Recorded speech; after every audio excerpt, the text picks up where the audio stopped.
السلام علیکم friends, Urdu memories میں خوش آمدید۔ کھپرو سے ایک ایسے نوجوان کی کہانی جسے حاسدوں نے کہیں کا نہ چھوڑا۔ ہمارے خاندان کا تعلق اندرون سندھ سے ہے۔ میرے والد مرحوم کی بڑی زبردست اچھی چلتی ہوئی پرچون کی دکان تھی۔ میری والدہ اور میرے منع کرنے کے باوجود ابو ادھار دیتے تھے۔ پھر ہماری اچھی چلتی ہوئی دکان کو پتہ نہیں کیا ہوا کہ ختم ہونا شروع ہو گئی۔ میرے مشورے پر والد مرحوم نے کراچی کے ایک اچھے عامل سے حساب لگوایا تو اس نے بڑا چونکا دینے والا انکشاف کیا۔ آپ کی دکان پر بندش کروا دی گئی ہے، لہٰذا میرا دیا ہوا عمل کرو۔ میرے والد مرحوم نے عامل کا دیا ہوا وہ عمل تو شروع کر دیا، لیکن ہماری دکان ہمیشہ کے لیے بند ہو گئی اور یوں ہمارے عروج سے زوال کی داستان نے جنم لیا۔ گھر میں لڑائی جھگڑے اور ناچاکی نے ڈیرے ڈال دیے۔ آئے روز کی لڑائی سے تنگ آ کر میری والدہ، جو ماشاءاللہ سے حیات ہیں، میرے تیسرے نمبر کے 22 شہزاد اور 4 بہنوں کو لے کر کراچی چلی گئیں اور یوں میں اور میرے والد مرحوم بیچارے اکیلے رہ گئے، جبکہ میرا دوسرے نمبر والا بھائی نواب شاہ کے ایک مدرسے سے عالم کا کورس کر رہا تھا، جو اب ماشاءاللہ سے 8 سال کی محنت سے ایک عالم دین استاد بن گیا ہے، اور ایک بہن کی میرے والد مرحوم نے رشتہ داروں میں شادی کر دی تھی۔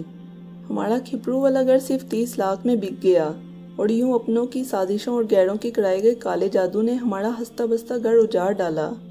والد صاحب کے 2 بھائی تھے، 10-10 لاکھ روپے سب کے حصے میں آئے اور یوں میرے والد مرحوم وہ 10 لاکھ کی رقم لے کر کراچی آ گئے۔ جیسا کہ میں پہلے بھی ذکر کر چکا ہوں کہ میری ایک بہن کی شادی اپنوں میں کر دی گئی تھی۔ وہ شادی انہی پیسوں سے کی گئی تھی اور بقیہ پیسوں سے ہم نے 60 گز کا ایک مکان خرید لیا اور یوں وہ رقم یعنی 10 لاکھ روپے پورے خرچ ہو گئے۔ جب میرے ماں باپ سارا سامان لے کر کراچی چلے گئے تو میں ان کے ساتھ نہیں گیا تھا، بلکہ میں وہیں ایک قریبی مسجد میں رک گیا۔ جب کھانے کے لالے پڑے تو مجبوراً مجھے ایک تلخ فیصلہ کرنا پڑا اور میں نے ایک قاضی ولی محمد کے پاس پناہ لے لی تاکہ مستقبل کی کچھ پلاننگ کی جا سکے۔ وہ میرے شناسہ دوست تھے۔ وہ میرے لیے اور میں ان کے لیے اجنبی مسافر نہ تھا۔ وہ میرا ایک سچا، اچھا اور مشکل وقت میں ساتھ دینے والا دوست ثابت ہوا۔ میرے اور بھی کئی نئے دوست بنے۔ پھر میں شدید بیمار ہو گیا۔ میں چل پھر بھی نہیں سکتا تھا۔ بخار، الٹی، دست اور نہ جانے کیا کیا ہوا۔ پیٹ میں نہایت شدید درد اٹھا اور میرے ارد گرد لوگ جمع ہونا شروع ہو گئے۔ ان میں سے ایک نے کہا کہ سائیں کو، یعنی اس درگاہ کے گدی نشین کو کہو کہ اس لڑکے کو حیدرآباد ہسپتال لے چلتے ہیں، لیکن سائیں نے یہ کہہ کر بات ٹال دی کہ اسے درگاہ کی خاک شفا اور شفا کا پانی پلاؤ، ٹھیک ہو جائے گا۔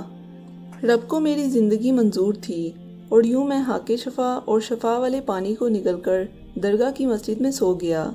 میرے پیٹ میں شدید درد مسلسل ہو رہا تھا۔ رات کو تقریباً 3 بجے کا وقت ہوگا، بلکہ یقیناً اس وقت میں نے گھڑی میں ٹائم دیکھا تھا۔ میرا وہ اذیت ناک درد ختم ہو گیا اور یوں میں نے سکھ کا سانس لیا۔ پھر دوسرے دن دوبارہ درد شروع ہو گیا۔ اس وقت میرے پاس وہیں کا مقامی رہائشی، میرا ایک اچھا دوست قائم الدین قاری موجود تھا۔ میں نے اسے اپنے والد کا نمبر دیا کہ وہ میرے والد کو فوری طور پر کال کر کے میری حالت سے باخبر کرے۔ اس بیچارے نے اپنے ذاتی موبائل سے نمبر ملا کر میرے والد مرحوم کو بتانا شروع کیا کہ آپ کا بیٹا مر رہا ہے، آپ جلد از جلد آ جائیں۔ پھر اس نے انہیں تفصیل سے ایڈریس اور گاڑیوں کا روٹ سمجھایا اور دوسرے دن ہی میرے والد مرحوم یہاں پہنچے، اور جب مجھے دیکھا تو ان کے ضبط کا بندھن ٹوٹ گیا، صبر کا پیمانہ چھلک گیا۔ وہ مجھے دیکھتے ہی رو پڑے۔ میرے دوست نے میرے والد مرحوم کو تو بہت کہا کہ آپ ایک رات ٹھہر جائیں اور ہماری روایت کے مطابق مہمان نوازی کا موقع دیں، لیکن میرے والد مرحوم نے اس دعوت کو قبول نہ کیا اور ان سے کہا کہ ہم ابھی واپس کراچی روانہ ہوں گے۔ پھر ہم نے چائے کے ہوٹل پر جا کر بسکٹ کھائے اور چائے پی کر کوسٹر میں جا بیٹھے۔ وہ کوسٹر پہلے ٹنڈو محمد خان جاتی تھی اور پھر حیدرآباد پہنچ کر ہم بدین سٹاپ سے ڈائریکٹ کراچی جانے والی بس میں سوار ہو گئے اور یوں میرا نہ چاہتے ہوئے بھی کراچی کا سفر شروع ہو گیا۔ کیونکہ میں کراچی رہنے کے حق میں نہیں تھا، اس کی کئی وجوہات تھیں۔ کراچی میں ہم صدر میں اترے۔ وہ سردیوں کی شروعات کے دن تھے۔ بہرحال ہم بس میں بیٹھ کر منظور کالونی کے لیے روانہ ہوئے اور یوں آخر کار میں اپنے گھر پہنچ گیا۔ والد مرحوم کے ساتھ اپنے ذاتی گھر میں آتے ہی شدت غم اور بیمار ہونے کی وجہ سے میں اپنی والدہ محترمہ کے قدموں میں گر گیا اور خوب رو دیا۔ پھر میں نے انہیں سکون سے بیٹھ کر اپنی ساری داستان سنائی۔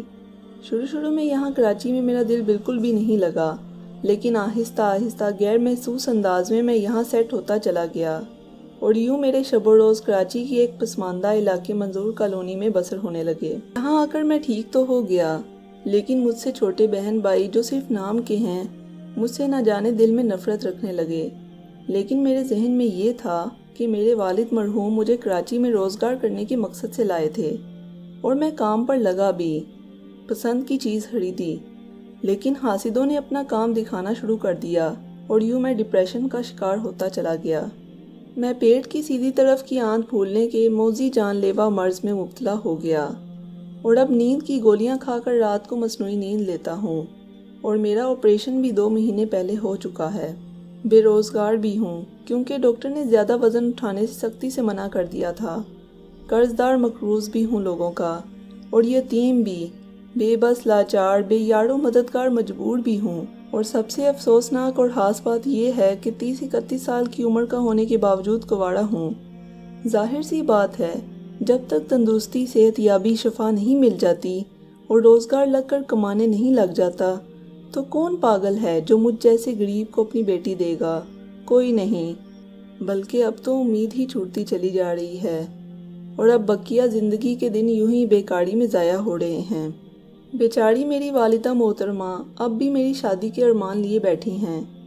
رب کائنات سے دعا ہے کہ وہ میری والدہ محترمہ کے دلی ارمان اور میرے بھی جائز ارمانوں کو پایہ تکمیل تک پہنچائے، آمین۔ اگر آپ اس طرح کی منفرد اور سچی کہانیاں سننا چاہتے ہیں تو ہمارے اس چینل کو سبسکرائب کرنے کے ساتھ ساتھ بیل کے آئیکن کو پریس کرنا مت بھولیں تاکہ فیوچر میں آنے والی ویڈیوز کے نوٹیفیکیشنز آپ کو ملتے رہیں۔